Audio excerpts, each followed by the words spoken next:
ከጠጋችኋቸው ይጠጓችኋል፣ ከራቃችኋቸው ይርቋችኋል፣ ከሰደባችኋቸው ይሰድቧችኋል፣ ከመረቃችኋቸው ይመርቋችኋል፣ ከጸለያችሁላቸው ታግዟቸዋላችሁ ይድናሉ፣ ከረገማችኋቸው እርግማኑ በእናንተም ላይ ይመጣል። ስለዚህ ስሙ ሲጠፋ ያያችሁ የሆነ አርቲስትም ይሁን የሆነ ሰውም ይሁን ሌላም ሰው ይሁን አብራችሁ አታቀጣጥሉ። ለምን ያ ሰው ስሙ እንደሚጠፋ አታውቁም። ለምን ያ ሰው እንደዚህ እንደሚብጠለጠል አታውቁም። በአደባባይ ለምን እንደሚሰደብ አታውቁም። ምናልባት በጎረቤቱ በሰፈሩ የሆነ ችግር ይኖራል። የተመቀኘችበት ፍቅረኛ ትኖረዋለች፣ የተመቀኘባት ፍቅረኛ ይኖራታል። የእሷም ስም እንዲጠፋ የአርቲስቷም ወይም የሱ ስም የአርቲስቱ የአንዱ አርቲስት ወይ የሁለት የወንድና ሴት ብላችሁ አስቡ። ሊበቀላት ወይም ልትበቀለው የምትፈልግ ትኖራለች። ከዛ አንጻር አጋዥ አንሁን፣ አብረን አናቀጣጥለው። ባይሆን ሰምተን እግዚአብሔር እንደው ልቦና ይስጣቸው፣ እውነትም ከሆነ ልቦና ይስጠው፣ እውነትም ካልሆነ ደግሞ እንደው ምንም ሳያጠፋ እንደዚህ ማድረጉ ብላችሁ ማለፍ።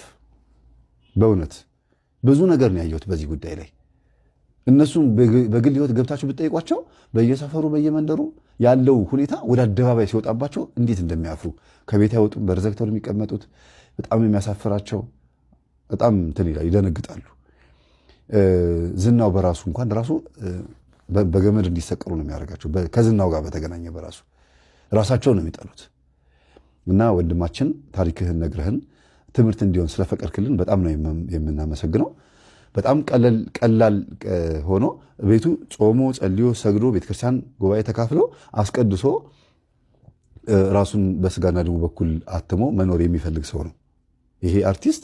ከስጋና ደሙ በስተቀር ሌላውን በሙሉ አድርጓል። አሁን ነው ስጋና ደሙ መቀበል የጀመረው፣ አሁን ቅርብ ጊዜ ማለት ነው። ነገሩ ሶስት አረማውያን አሉ። አንደኛው አረማዊ ያልተጠመቀ ያላመነ ሲሆን ሁለተኛው አረማዊ ክርስቲያን ሆነው ነው። ክርስቲያን ሆኖ በወንድሙ በእህቱ ላይ ይመትታል፣ በምቀኝነት ይነሳሳል፣ ስም ያጠፋል፣ ይፈጥራል። ወሬ ፍጥር አድርጎ በሰው ላይ ህይወት እና ጎዳና ውስጥ አዲስ ታሪክ ይጀምራል። አዲስ ህይወት፣ አዲስ ነገር፣ አዲስ ሐሳብ፣ አዲስ ጠባይ በሰው ላይ ይፈጥራል። ይሄ ክርስቲያናዊ አረማዊነት ነው። ድሮ በአባቶቻችን ዘመን አረማዊ የሚባለው አንድ አይነት ብቻ ነው። ያ ምን አይነት አረማዊ ነው? ክርስቶስን ያላመነ፣ ደግነት የማያውቅ፣ በተፈጥሮው ስነ ምግባር የሌለው፣ በእናትና በአባቱ ዘንድም አምልኮት ያልተገለጸለት፣ በመንፈስ ቅዱስ የተባረከ ቤተሰብ የሌለው፣ ከጣዖት የተወለደ፣ ከአጋንንት መናፍስት ጋር የተያያዘ፣ ይሄ ምን ይባላል? ያልተጠመቀ አረማዊ ይባላል። የተጠመቀ ታዲያ ምንድን ነበረ ተግባሩ? የተጠመቀ ይህን ያልተጠመቀውን ምሳሌ መሆን፣ በቅንነት፣ በበጎነት፣ በቋንቋ፣ በድምፅ፣ በአነጋገር ሁሉ ራሱን የቆጠበ የመንፈስ ቅዱስ ቃል የሚወጣበት ሰው ከሆነ ይሄ የተጠመቀ ክርስቲያን ይባላል። ግን ዛሬ ይሄ ስለሌለ የተጠመቁ አረማውያን ሁለተኛው ናቸው። ነጠላ የሚበጥሱ፣ የሰውነት ገላ አካል የሚፈልጉ፣ ኮቴ የረገጣችሁትን ኮቴ አፈር የሚፈልጉ፣ የመቃብር አፈር እያመጡ የሚበትኑ፣ እነዚህ የተጠመቁ አረማውያን ናቸው። ግን ተጠምቀዋል በክርስቶስ። ልቦናቸውም ምግባራቸውም ይህንን አረመኔያዊ አካሄድ ሄደ። ወደ ጠንቋይ ቤት የሚሄዱ፣ አውደ ነገሥት የሚያስቆጥሩ እና ከአሕዛብ መንፈስ ጋር ህብረት የሚፈጥሩ እነዚህ ተጠምቀዋል፣ ግን አረማውያን ናቸው።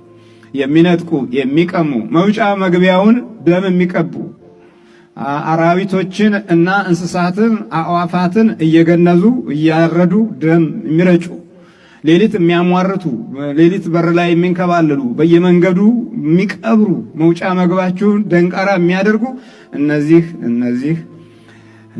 የተጠመቁ አረማውያን ናቸው። በክርስቲያን ውስጥ ያሉ በእምነት ስም ያሉ ስማቸው ወለተ ማርያም፣ ገብረ ማርያም፣ ኃይለ ማርያም፣ ወልደ ገብርኤል፣ ወልደ ክርስቶስ፣ ወልደ ኢየሱስ የሚባሉ ናቸው። ግን ሆኖም ግን ከቤተ ክርስቲያን መንፈሳዊ ጸጋ ውስጥ የሚኖርበትን እድል አተውት ጠፍቷቸው ከዲያብሎስ ጋር ህብረት የፈጠሩ እነዚህ የተጠመቁ አረማውያን ናቸው። ሶስተኛው መንፈሳዊ አረማውያን ደግሞ አሉ። መንፈሳዊ አረማውያን ወንጌል እየተናገሩ እየሰበኩ የሰው ስም የሚያጠፉ፣ ሰውን የሚያሳድዱ፣ ትችት፣ ተቃውሞ ሁል ጊዜ በባህሪያቸው ውስጥ የነገሰ እነዚህ ደግሞ መንፈሳዊ አረማውያን ናቸው። ቅናትን የሚያበረታቱ የዲያብሎስ እስራትን ተሰውረው የሚያደርጉ አጋንንትን የሚጎትቱ የሟርት መንፈስን በሰው ሕይወት ውስጥ የሚያስቀምጡ የመቃብር አፈር እየደገሙ የሚረጩ እድልህን፣ ኑሮህን፣ ሐሳብህን፣ ባህሪህን የሚነጥቁ የሚቀሙ ተስፋህንና አካሄድህን የሚያጨልሙ እነዚህ መንፈሳዊ አረማውያን ይባላሉ። እግዚአብሔር ይማረን። እንዲህ አይነት ዘመን ላይ ደርሰናል። ስለዚህ አረማዊው በዝቷል ማለት ነው። አረማዊ ማለት ሶስት ነገሮችን ያካተተ ነው። አንደኛው የአረማዊነት ትርጉም ጨካኝ ነው። ሁለተኛው የአረማዊነት ትርጉም እጅግ ክፉ ነው። ክፉ የሚባለው ሌላ መግለጫ የለውም። ሶስተኛው የአረማዊነት ትርጉም ያመነውን የማያምን ነው። ያመነውን የተጠመቀበትን የሚኖርበትን መንፈሳዊ ሕይወት የማያምን ማለት ነው። አያችሁ፣ እንዲህ አይነት አረማውያን አሉ። እነዚህን ሶስት አረማውያን ለማለፍ ምን ያስፈልጋል? በዛብን እኮ አሁን አረማዊው በዛ። በፊት አንዱ ብቻ ነበር የሚችሉት ክርስቲያኖች። አባቶቻችን ዘመን ድሮ አንዱን ብቻ ነው፣ ያልተጠመቀውን ነበር የሚፈሩት። ዛሬ የተጠመቀውንም እናንተንም መንፈሳዊውንም እንፈራለን። አያችሁ፣ እንዲህ እኮ ነው ችግሩ። ድምጾቻችን ጥሩ አይደለም፣ ቋንቋዎቻችን ጥሩ አይደለም፣ ለሌሎች ልክፍት ነው። አሁን ወደዚህ ስትመጡ ስንቶቹ መሰላችሁ የሚለክፏችሁ? እዛ ትሄዳላችሁ፣ አብዳችኋል። ምን ልትሆኑ ነው? የተኛውን ልትቀሰቅሱ ነው? ኧረ ከማያውቁት መልአክ የሚያውቁት ሰይጣን ይሻላል ይሏችኋል። እንዲህ እያሉ ዲያብሎስን የሚያግዙ እንዲህ አይነት አረማውያኖች አሉ። በተለይም ደግሞ በመንፈሳዊው ሕይወት ውስጥ አሉ ብለን ይሄ ግልቡ ይገባና ቤተ እግዚአብሔር በኋላ ያንኑ ግልብ ባህሪውን ነው የሚያኖረው። ያንኑ ነው ያንን በቃ እኔ ይዣለሁ ብሎ በትዕቢት ይታበያል፣ በትዕቢት ይታጀራል። ይሄ ሌላ መንፈሳዊ አረማዊ ነው። አሁን ለእኔ የሚስማማን ለእኛ ወንጌል የሚስማማን ያልተጠመቁት አረማውያኖቹ ናቸው። አይገርማችሁ? እነሱ ይመለሳሉ። በቃ እንዲህ አርግሽ ይሄ እዚህ በቃ ይዘምርና ልቡ ይታበያል። በደጁ ይዞርና በአመፃና በኃጢአት ህሊናው ስለተበላሸ ተለማምዶታል ክርስትናውን። ከዛ ውስጡም ያለው መንፈስ ይለማመደዋል ክርስትናው እና በዚህ ውስጥ ሰራተኞቹ በሶስቱም አረማውያን ላይ ሰራተኞቹ ግን አንድ መንፈስ ነው። እርሱም ያ ክፉ መንፈስ፣ ያ ክፉ ዲያብሎስ ነው። ይለቀሳል። ከጥፋት ለቅሶዎች ውስጥ እከሌ ያለ እንደ እስካሁን አዎ አለ። ያለቅሳሉ። ለምን ኖረ ብለው፣ ለምን ቆመ ብለው፣ ለምን በላ ብለው፣ ለምን ጠጣ ብለው፣ ለምን ነዳ፣ ለምን ከበረ ብለው የሚያለቅሱ አሉ። አሁን በእኛ ጉባኤ የሚያለቅሱ አሉ። ይሄ ሁሉ ህዝብ ሲያዩ ያለቅሳሉ። የሚገርመው ግን ለዘመናት በቤተ ክርስቲያን ኖርን ብለው የሚጮሁ ሰባኪያኖች ጭምር ነው የሚያለቅሱት። ያለቅሳሉ። ይሄ ሰውዬ እንደው በቃ እኮ እንደው አገሩን ሁሉ እኮ አጠፋው ይላሉ። አገሩን ሁሉ እኮ አስማተኛ አደረገው፣ አገሩን ሁሉ እኮ በመቁጠሪያ አጥለቀለቀው ይላሉ። እነሱ ሲሰብኩት ስለ መቁጠሪያ ጥሩ ያወራሉ።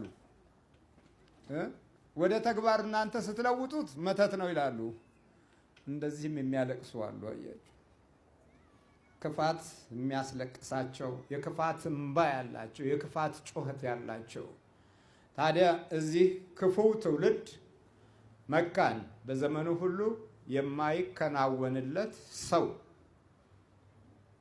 ይሄ መጽሐፉ ላይ በደንብ የተቀመጠ ነው ስታነቡት። ትንቢተ ኤርምያስ ምዕራፍ 22 ቁጥር 30 ላይ የማጠቃለያ ኃይለኛ ከሆኑ ድምጾች መካከል ዋነኛው ነው በእስራኤል ሕዝብ ጉዳት ውስጥ እና ስለዚህ እግዚአብሔር እንዲህ ይላል፣ ስለ ኢዮስያስ ልጅ ስለ ኢዮአቄም እንዲህ ይላል፣ ወንድሜ ሆይ ወዮ እያሉ አያለቅሱለትም፣ ጌታዬ ሆይ ወዮ እያሉ አያለቅሱለትም ይላል። እንደዚህ ነው እንግዲህ እግዚአብሔር ሲርቅ እንባም ይርቃል ማለት ነው። እግዚአብሔር ሲርቅ ለቅሶ ይርቃል ማለት ነው። የለቅሶ አይነቶች ብዙ ቢሆኑም አንዳንዶቹ አመል የሚያስለቅሳቸው አለ። አሁን ሲጋራ አቁመናል ያሉ ሰዎች ለተወሰነ ቀን ያለቅሳሉ። ቡና አቁመናል ያሉ ከዛርን የከለከሉ የተወሰነ ጊዜ ያለቅሳሉ። እያዛጉም ያለቅሱ አሉ። አመልና ሱስ ይዟቸው የሚያለቅሱ አሉ። ነገራቸውና ተንኮላቸው ፍጻሜ ያልመጣ ብሎ የሚያለቅሱ አሉ። የበጎነት አይደለም ይሄ፣ ከክፉ አንጻር ነው። እና እንባ የደረቀ ትውልድ ይሆናል፣ የማይለቀስላቸው ይሆናሉ አለና ሲቀበሩ አህያ እንደሚቀበር ይቀበራል፣ ከኢየሩሳሌም በር ወደ ውጪ ተጎትቶ ይጣላል። ኢየሩሳሌም ማለት ኢዮ ማለት ዮ በዕብራይስጥ ብዙ ቦታ ላይ የአምላክ ስም ነው። የጌታ ፈጣሪ አምላክ፣ ሁሉን ገዢ፣ ሁሉን ፈጻሚ ኤልሻዳይ። ይኸው ኤልሻዳይ ሲል እንኳ ያለበት ብዙ ክፍል ላይ የእግዚአብሔር ኃይልን መግለጫ ነው። እና አይደለም ኢየሩሳሌም ነው በዕብራይስጡ ኢየሩሳሌም። እና ኢየሩሳሌም ያልነው እኛ ነን፣ በእኛ አጠራር ነው። በእነሱ ኢየሩሳሌም ነው፣ የእግዚአብሔር ከተማ ማለት ነው። ከእግዚአብሔር ከተማ ውጪ እንደ አህያ ይጣላሉ አለ። እንደ አህያ ይቀበራሉ። አህያ እንደሚቀበር እንደዛ ይቀበራሉ። ትልቁ ነገር ታዲያ የእግዚአብሔርን አለመስማት ነው። ዓለም እግዚአብሔርን አልሰማም፣ እግዚአብሔርን አላወቀም። በተለያየ አይነት በራሱም ሰው ሰራሽ በሆነ ማደጋም ብዙ ሰው ይጎዳል። በሰው ሰራሽ ጥበብ ተፈጥሮ ከሚያመጣብን ችግር ይልቅ ሰይጣንና ሰው የሚፈጥሩት አደጋዎች የበዙበት ዘመን ላይ እንገኛለን። አመጋገባችን ሰው እጅ ውስጥ ገብቷል። ሰው እጅ ያለበት ነው። ሰው ከሌሎች መርዛማ ፍጥረቶች እኩል ሰው ራሱ መርዛማ ሆኗል። ሳይንሱ ወደ መርዛማ ሰው እንዲፈጠር አድርጓል። ሳይንሳችን መርዛማ አካሎችን ከህይወታችን ውስጥ አስገብተዋል። እውቀታችን መርዛማ ጠባያቶችን በፍጥነት ከህይወታችን እና ከእድሜያችን ጋር የማይመጣጠን ክፉ ነገር እየፈጠነን የመጣው በየጊዜውና በየዘመኑ። አሁን አንዳንድ ትልቅ ሞሎች ስትገቡ አንድ ዕቃ አይዛችሁ አትወጡም። ለምን? እቃው ላይ ታፔላ አለ የሚናገር። የለም አለ የለም። ነገ ያ ታፔላ ለእናንተ እየተዘጋጀ ነው። በጊዜ ወደ ሀገር ግባ ነገር ያለው አይ ነፍሳችሁ በእነሱ እጅ ለመግባት ጥቂት ዓመት ነው የቀረው፣ ጥቂት ጊዜ ነው የቀረው። እነዚህ ታፔላዎቹ ምናምኖቹ ወደ መጨረሻው በአንተ ጆሮ ወይ በአንተ እጅ ላይ ወይ በግንባር ላይ የሚለጠፍ ነው። ደግሞ ልክ እንደዛ እንደ ዕቃው አንድ ቦታ ላይ ሆኖ ይቆጣጠራል። ይሄ ልምምድ ነው። አሁን ብዙዎቹ ባህር እየጠለቁ አሳዎች ላይ እየሞከሩት ነው። ነገር ግን አሁን የበለጠ ደግሞ ችግሩ ማወሳሰብ ነው። ዓለምን ማወሳሰብ እያወሳሰቡ የመጡበት ዘመን ላይ ነው። አንዱን ተዋጊ ያደርጉታል፣ አንዱን ወጊ ያደርጉታል። ተዋጊውን ለማምለጥ እንድትችል ብለው አንተን ለመቆጣጠር፣ አንተን ደህንነትን ለመጠበቅ፣ የሄድክበትን መንግስት እንዲያውቅ ለማድረግ፣ በህይወት ዘመን የሚገጥሙት ችግሮች ቶሎ ፈጠን እንድደርስልህ እዚች ጋር ይለጠፍልህ ይልና ቀደድ አድርጎ ይከትልሃል። ከዛ ላሜ ቦራ ነው፣ የትም አትሄድም። ሄዳለሁ ብትል ደግሞ እንትናቸው ሪሞት ኮንትሮ እጃቸው ውስጥ ነው ያለው። መንገድ ላይ ይዘጉሃል። ሲፈልጉ ኦን ያደርጉሃል፣ ሲፈልጉ ኦፍ ያደርጉሃል። አለቀ። ሰው እጅ ላይ የወደቅን ትውልዶች ነን። መብራቱን ኦፍና ኦን እንዳለ ሁሉ አንተም ህይወት ውስጥ ኦፍና ኦን ያዘጋጁልሃል። ይህንም በጊዜ የምንነቃበትን ህይወት አልያዝንም እና በተቻላችሁ መጠን እናንተ ገንዘባችሁን በሲጋራ የምትጨርሱ፣ በቁማር የምትጨርሱ፣ በመጠጥ የምትጨርሱ፣ ነገ አገኘዋለሁ እያላችሁ የምታባክኑ፣ ነገ የእናንተ ጊዜ አይደለም፣ የሌላ ጊዜ ነው። እሺ በቃ ታቆማላችሁ አይደል? እስቲ ቁማር የምታቆሙ ወንዶች እጃችሁ ወደ ላይ አንሱ። ቁማር የምታቆሙ ነው ያልኩት፣ የምትጫወቱ አላልኩም። ቁማር የምታቆም ነው። አዎ እዛ ጋር እንደውም እንደማችን አቆማለሁ ብሏል። አስብበት። አገር ቤት ትንሽ ጎጆ ይሻልሃል። እዚህ እቺ ካርቶን የሆነች ቤት ውስጥ ሆነህ አሙቁልኝ አብርዱልኝ ከምትል አገር ቤት ካርቶን አያስፈልጋት፣ ምን አያስፈልጋት፣ መደብህ ትሻላለች።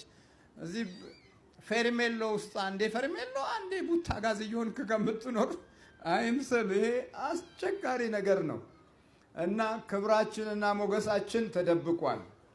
ስለዚህ በክፉ ጊዜ እንደ አህያ ትቀበራለህ አለና ቁጭ ያለ የልዑል እግዚአብሔር አምላክ ቅዱስ ቃል። መሰረታዊ ምክንያቶችን ከላይ ጀምረን ተገንዝበናል እና እንደ አህያ እንዳንቀበር ዛሬ ልጆቻችሁ ነገ ምን አይነት ህይወት እንደሚኖሩ ስለማታውቁ የሚገርም ስንቅ ነው መስጠት ያለባችሁ።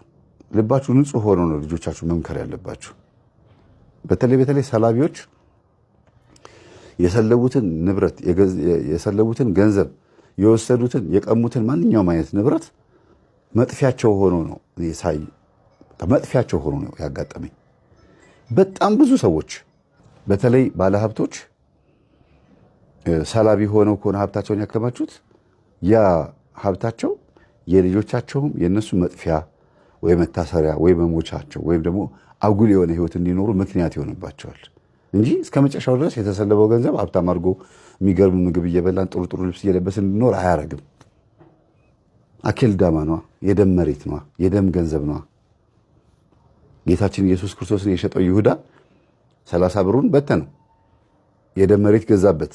ገንዘቡም የሌብነት ነው፣ መሬቱም የደም መሬት ነው። የገዛው መሬት የደም መሬት ነው። አኬልዳማ ይባላል ያል መጽሐፍ ቅዱስ ሲናገር።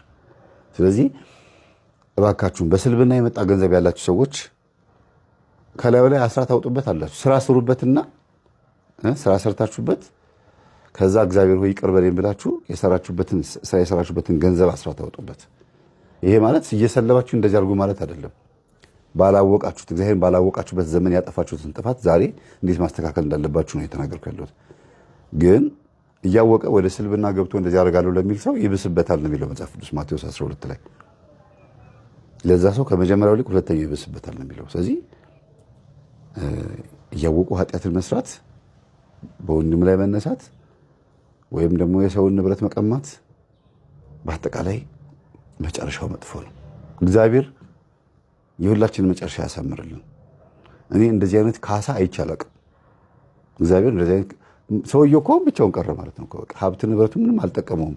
ልጆቹ ራሳቸው አሁን ጨራሽ እነዚህ የሀብታሙ ሰውዬ ልጆች ማንን እያማከሩ ነው ያሉት? የድሃዋን የሴትዮዋ ልጆች። እስቲ ምን ብናደርግ ይሻላል? ምን ትላላችሁ? እና እናንተ ወስኑና ፍረዱና ከዛ የሚገባን ትሰጡናላችሁ ነው የሚሉት በቃ። እና አንደኛው ልጅ እንዲያውም ገርሞት ድንገት የሆነ ሰዓት ላይ እኮ ነው አጅሬው እንግዲህ ሹክ ሲለው ድንገት እነ መምህር ተስፋዬም ራሳቸው ደብተራ ሆነው አዙሮብን ይሆን እንዴ?